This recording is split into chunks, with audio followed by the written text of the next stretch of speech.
নমস্কাৰ বন্ধুসকল, আপোনালোক সকলোকে পুনৰবাৰ স্বাগতম জনাইছোঁ। তো বহুতে ভাল খবৰ, 1 লাখ পদৰ পৰীক্ষাৰ তাৰিখ ঘোষণা কৰিলে। তো আজি এখন অফিচিয়েলি নটিচ প্ৰকাশ কৰি দিছে, 17 আগষ্টৰ পৰা পৰীক্ষাসমূহ অনুষ্ঠিত কৰিব।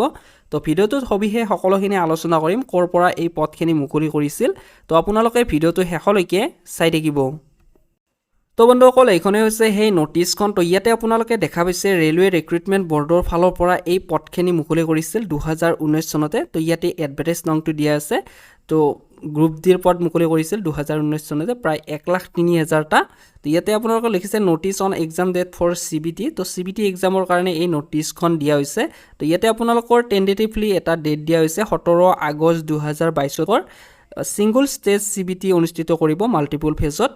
তো এটা বহুতে ভাল খবৰ যিসকলে এপ্লাই কৰি থৈ দিছে।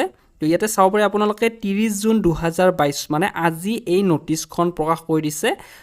তো বন্ধুসকল, আপোনালোকে যদিহে RRC গুৱাহাটীৰ অফিচিয়েল ৱেবছাইটত চাই তেনেহ'লে আপোনালোকে এই নটিচখন দেখা নাপায়। কিন্তু যদিহে আপোনালোকে RRC ভূপালৰ অফিচিয়েল ৱেবছাইটত চাই তেনেহ'লে আপোনালোকে এই নটিচখন আপোনালোকে দেখা পাব। তো বন্ধুসকল, এইখিনি আছিল ভিডিঅ'টো আপোনালোকক দিবৰ বাবে। ধন্যবাদ।